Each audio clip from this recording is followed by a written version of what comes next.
네, 반갑습니다.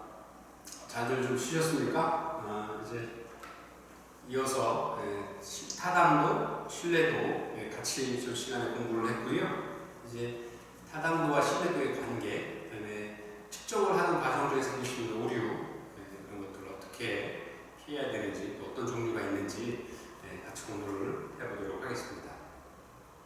아까 이제 그 타당도와 신뢰도를 설명을 드릴 때 가장 흔히 사용되는 방법이 표적을, 사격의 표적을 맞추는 걸로 설명을 드리는 경우가 많다라고 말씀을 드렸습니다. 자, 보시는 것처럼 그림을 보면서 같이 설명을 해보도록 하겠습니다. 신뢰도와 타당도 사이의 관계를 보여주기 위해서는 보통 이제 사격의 표적으로 비유하는 일이 많습니다. 자, 첫 번째 예를 좀 보실까요? 아까 이제 타켓이 보였습니다. 여기가 이제 우리가 목적하는, 사격에서 가장 목적하는 바겠죠. 이렇게 타당도가 높다 그러면 목표에 가서 맞아야 되는 거죠. 왜냐하면 타당도는 우리가 목적하는 바를 얼마나 잘 조사하는지가 관건이라고 말씀을 드렸지 않습니까? 그러면 타당도가 높다 그러면 여기 가서 맞아야 되겠죠. 그 다음에 신뢰도가 높다 그러면 반복해서 실험되는 결과가 같이 나와야 되겠죠.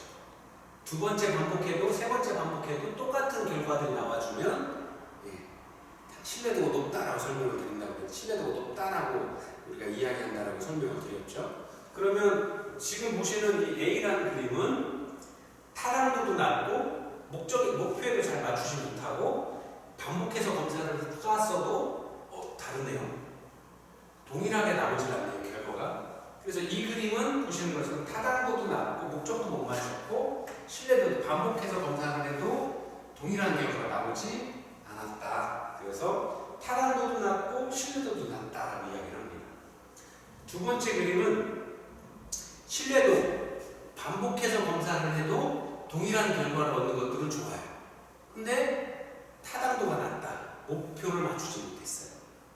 그래서 원래 검사하고자 하는 그 목적을 달성하지는 못했지만 검사를 했던 많은 사람들이 검사가 반복이 되어도 동일한 결과가 나오더라. 그러면 이 경우에는 이 측정 도구를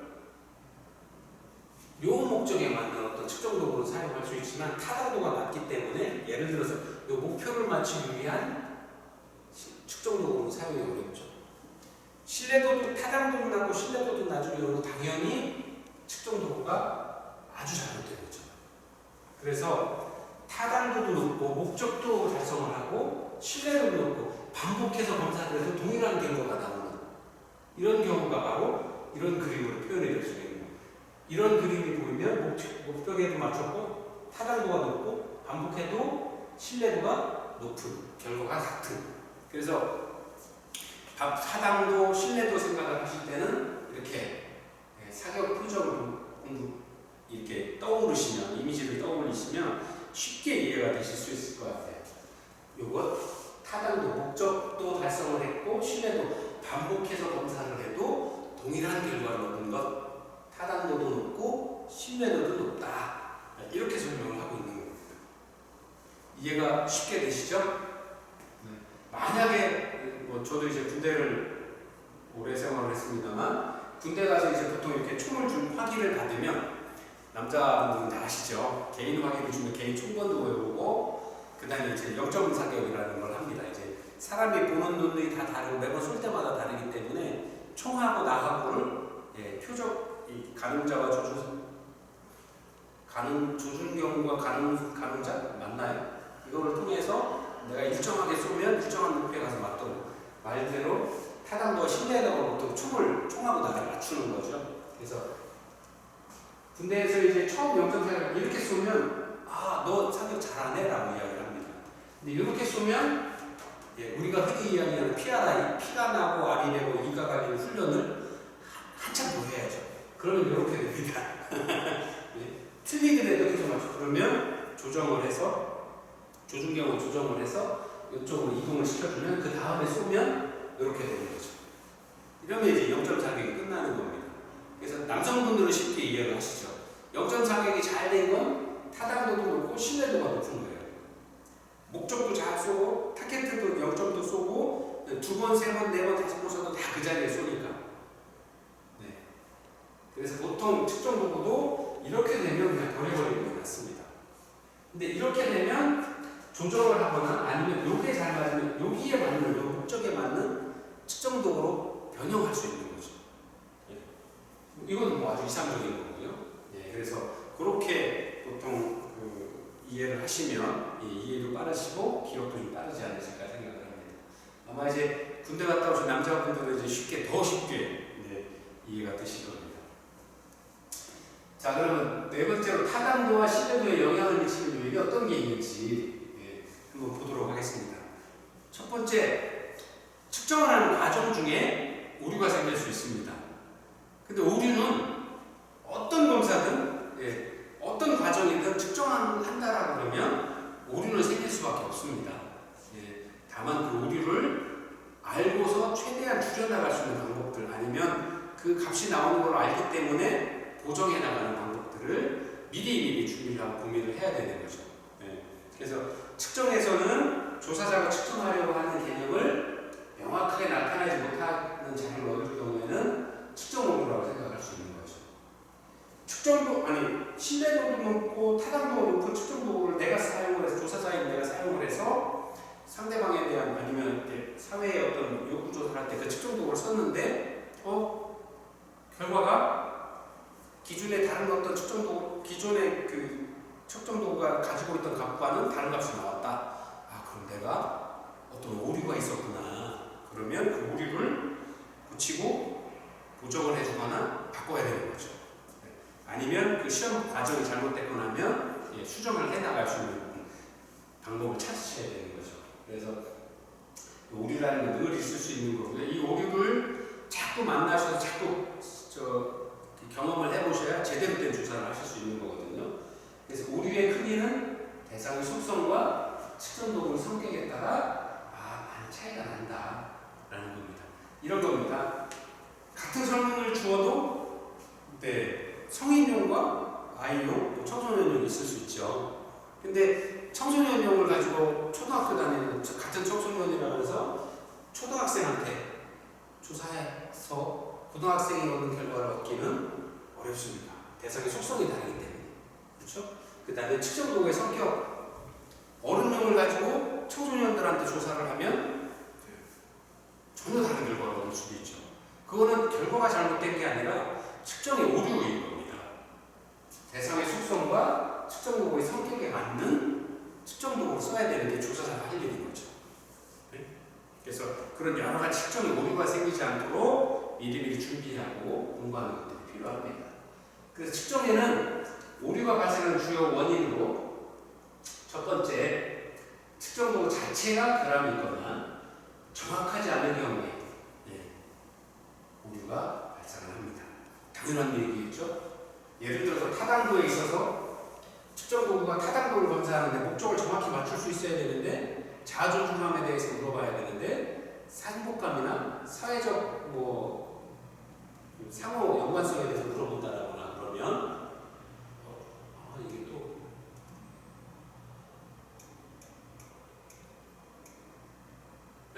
그렇게 되면 이제 오류가 나타날 수밖에 없는 거죠. 그 다음에 자아중감이라는 우리가 개념을 정확히 잡았어야 되는데 아니면 그 개념에 대해서 조작적 정의를 정확히 했어야 되는데 그렇지 못하게 되면 조사하고자 하는 것들이 엉뚱한 방향으로 조사할 수도 있는 거죠. 자아중감 아니면 사랑에 대해서 어떤 컨셉을 개념은 정확히 우리가 알고 있지만 사랑이 얼마나 당신의 사랑의 점수는 몇 점입니까? 라고 물어보면 어떻게 대답을 해야 되죠? 저는 100점인데요? 누구는 100점이라고 그럴 거고 똑같이 물어봤어도 누구는 아니요 저는 사랑하지 않습니다 라고 대답할 수도 있어요. 극과 극을 다닐 수 있거든요.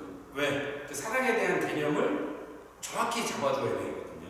그래서 그 개념을 어떻게 잡느냐? 조작적 정의를 통해서 아까 말씀드린 것처럼 네가 수학적 계산을 잘하냐라는 어떤 걸 계산을 할 때 아니면 그 학습 능력이 좋은 사람이냐 아니냐에 대한 걸 물어볼 때 컴퓨터를 오래 하는 사람이 학습 능력이 좋을 거냐 아니면 지능지수 IQ가 높은 사람이 좋을 거냐라는 것처럼 그런 개념적 정의를 정확히 해줘야 된다는 거죠. 네. 그래서 측정 도구 자체가 결함이 있거나 정확하지 않은 컨셉, 개념을 정의를 했을 경우에는 측정 도구가 오류가 나타날 수밖에 없는 거죠. 네. 그 다음에 두 번째, 측정 도구에는 별 문제가 없지만 측정하는 사람이 측정 기술이 부족하거나 측정하는 사람이 부주의하거나 착오를 일으키는 경우에 측정 오류가 나타날 수 있다. 예.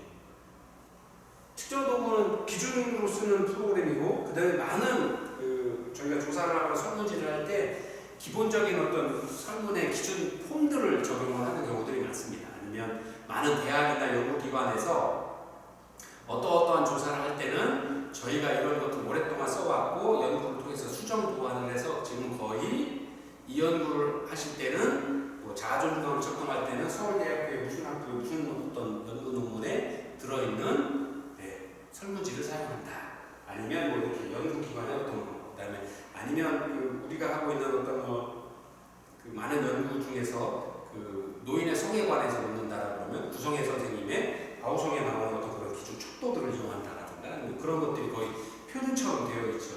근데 그렇게 해서 그런 측정 도구를 사용하고 있음에도 불구하고 측정하는 당사자인 제가, 조사자가 아직 측정하는 기술이 부족하거나 아니면 제가 좀 부주의하거나 착오를 일으켜서 조사를 할 때에는 오류가 발생할 수 있죠. 그 다음에 세 번째, 대상자의 심리적 특성이 일시적으로 변하거나 측정이 이루어지는 환경이 특이한 경우에, 아까 말씀드린 대로 검사, 재검사의 신뢰도가 있었죠. 심리적 특성이 바뀔 수 있죠. 오류가 생길 수 있죠. 그 다음에 측정을 하는 환경이 달라졌을 경우에, 예를 들어서 상담을 할 때도 아니면 뭐 상담에 대한 만족도 조사를 할 때 이렇게 소파에 앉아서 같이 상담을 하는 사람에 대한 만족도 조사와 이렇게 딱딱한 의자에 앉아서 마치 경찰서 신문실 같은 의자에 철제 탁자에 앉아서 움직이지 못하게 딱 앉은 자세에서 상담을 한 사람의 만족도 조사는 당연히 다를 수 있죠. 그래서 그러면 우리가 조사를 하고자 하는 상담의 만족도 조사에 대한 결과는 다를 수밖에 없고 일정하지 않으니까 당연히 측정에 오류가 생겼다라고 이해할 수 있는 어떤 그런 결과를 받을 수가 있는 거죠. 그래서 그런 부분들에 있어서도 오류가 생길 수 있으니 조사를 할 때 충분히 동일한 조건, 동일한 환경에서 조사가 되도록이면 이루어질 수 있도록 그런 부분들까지도 세세하게 준비를 할 필요가 있다라고 하는 겁니다.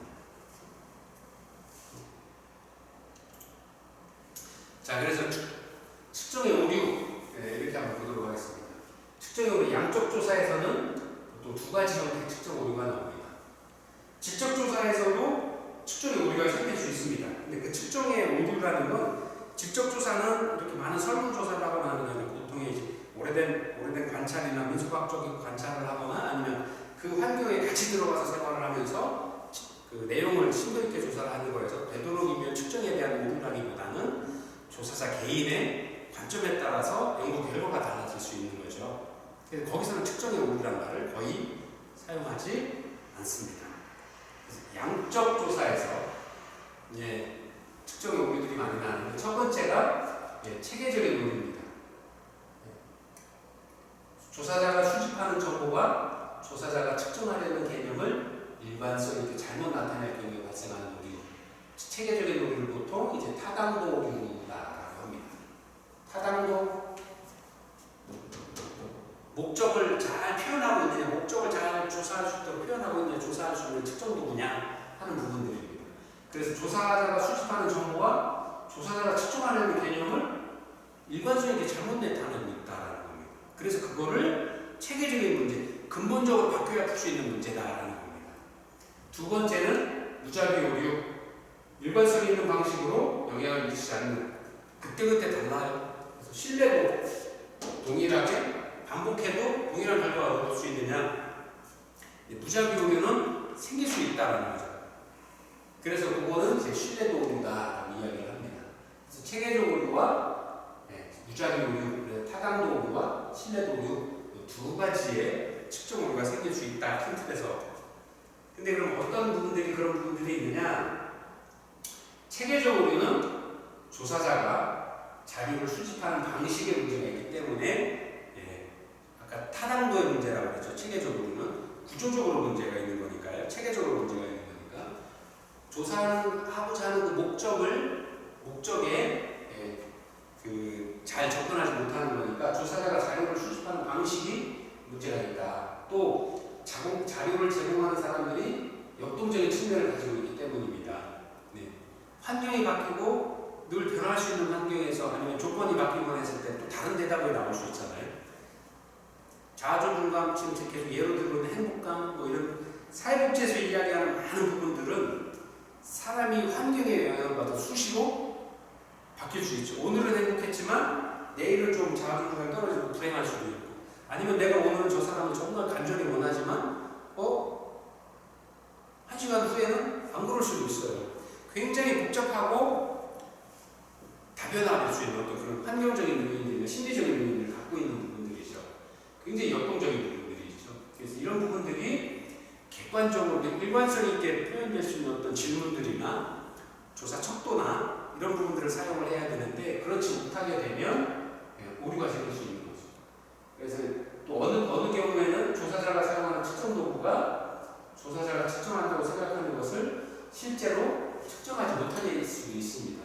그래서 이런 경우는 대개 연구자들이 저같이 이제 처음에 공부한 사람들이 박사나 석사 논문 쓸 때 기존에 기준되어 있는 어떤 기준 타당도 척도들을 기준 척도를 사용하지 않고 기준 척도에서 조금 변형시켜서 일부 바꾸거나 하는데, 그 변형되는 게 조금 오류를 일으킬 수밖에 없는, 아니면 좀 잘못되어 있거나 하는 주관적인 성향들이 들어가 있는 경우에는 측정 도구 자체가 본인은 잘 조사한다고 생각을 하지만 전문가들이 제3의 전문가들이 봤을 때 조금 좀 잘못되어 있는 어떤 원래 조사하고자 하는 부분을 잘 조사하지 못하는 경우도 있을 수 있다. 그다음에 그런 설문지 100개 중에서 한 서너 개, 몇 퍼센트만 그렇게 띄어도 결과가 또 전혀 다르게 나올 수 있기 때문에 그런 오류도 생길 수 있습니다. 그래서 그런 것들은 체계적인 오류의 하나고요. 체계적인 오류 중에 가장 큰 것이 바로 편향입니다. 바이어스라고 하는. 그래서 측정 과정에서 응답자 개인이 좋아하는 거나 또 개인이 믿는 바에 대해서 왜곡되게 응답하는 거고, 편향은 흑인만이 가진 편향, 피부색에 의한 편향, 아니면 나의 가치관, 아니면 나의 종교, 아니면 나의 취미생활, 아니면 어떤 나의 개인적인 어떤 취향에 따라서 전혀 다른 대답을 할 수 있다는 거죠. 행복감에 대해서 피부색에 따라서, 아니면 종교에 따라서, 아니면 뭐 자기 좋아하는 취향에 따라서, 아니면 개인의 가치관에 따라서 다를 수 있죠. 극명한 예를 들면 우리는 이번에 코로나 사건을 겪으면서 전 세계가 대응하는 방법이 다 다르잖아요. 집단 면역 체계를 이용해서 면역 체계를 갖추고자 하는 서구 유럽도 있었고요. 우리나라처럼 아예 처음부터 모든 사람이 견딜 수 있는 마스크 다 쓰고 조사 다 해서 분리하고 그 사람 어디 사는지 확인해서 그 인접하게 그 바이러스 감염될 수 있는 사람들까지 다 해서 조사를 해서 하자 하는 방법도 있고, 아니면 모든 게 그렇게 다 지나가겠자고 하는 사람들도 있고, 그런 국가들도 있었고요. 그래서 그런 편향이 생긴다는 거죠. 생각에 따라서, 가치관에 따라서, 뭐 종교나 피부색이나 많은 여러 조건에 따라서 전혀 다른 결과를 내는 경우들, 그런 게 바로 체계적인 오류다라는 겁니다. 한번 볼까요? 편향의 형태는 어떤 게 있느냐? 수능적인 반응 형태, 사회적인 적절성을 의한 편향, 그 다음에 문화적인 차이의 편향, 세세히 좀 보도록 하겠습니다. 질문 내용에 상관없이 수능적 반응 형태의 편향은 뭐냐? 질문 내용에 상관없이 모든 질문에 찬성하거나 모든 질문에 반대하는 거예요. 저는 삐뚤입니다. 삐뚤이. 아니면 투덜이. 그래서 질문에 상관없이, 아니면 나 정말 질문하기 싫은데 어거지로 잡혀갔어요. 그래서 관심도 없어요. 그냥 기본적인 질문, 이름이 뭐냐 이런 것도 대답하시면 몰라요 이렇게 쭉 해요. 그냥 1번 쫙 1번부터 10번까지 1번, 2번 20번부터 30번까지 2번, 30번부터 40번까지 4번, 뭐 이렇게 일률적으로 상관없이 읽어보지도 않고 하는 것들, 수능적인 반응 형태의 편향입니다. 아니면 모든 걸 찬성하거나 모든 걸 반대하거나.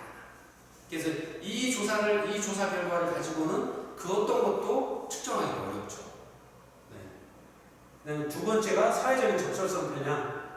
자신이나 자신의 기준 집단, 준거 집단에 긍정적인 태도를 보이는 경우.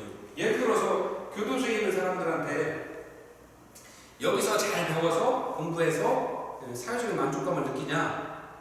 교도소에 있는 사람들이 어떻게 대답할까요?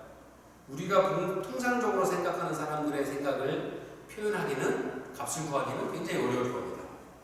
또 지금 같은 경우에 코로나 때문에 여러 가지 어려움을 겪고 있는데 바이러스가 앞으로 어떤 영향을 미칠 거냐라고 물어봤을 때 미국처럼 지금 심각한 문제, 일본처럼 심각해지려고 하는 문제, 이탈리아나 스페인처럼 많은 사람들이 죽어가고 있는데 거기서 이게 심각하냐 안 심각하냐를 물어본다 그러면 우리처럼 이제 우리는 컨트롤할 수 있다, 아니면 아직 코로나가 전혀 걸리지 않은 나라하고 같은 질문을 던졌을 때 그 결과는 전혀 상반될 수 있다라는 거죠. 극심한 예를 들어서 그렇다라는 겁니다. 그래서 자신이 생각하는 어떤 기준에 따라서 긍정적인 거나 아주 부정적인 거나, 그래서 예상을 할 수 있는 거죠. 예를 들어서 종교에 관한 문제가 심각하죠. 대답을 자기 종교적인 어떤 신념을 가지고 일관되게 대답을 하실 수밖에 없죠. 원래 알고자 하는 것과는 달리 자기의 생각대로만 대답을 하시게 되죠. 근데 미의 기준, 얼굴에 옛날에 이제 중국에는 양귀비가 미의 기준으로, 근데 지금 기준을 가지고 양귀비가 미인이냐 미녀냐를 따지면 전혀 다른 결과를 받을 수 있죠. 사회적 적절성의 편향입니다. 또 세 번째가 문화적인 편향입니다. 컬처럴 갭입니다. 문화나 인식의 차이입니다. 아프리카 원주민한테 가서 지금 컴퓨터를 휴대폰 사용하자라 그러면 이 휴대폰 사용 게임하면서 같이 놀자라 그러면 전혀 다른 반응을 보이겠죠. 그런 겁니다. 그래서 그런 차이가 있을 수밖에 없다라는 겁니다.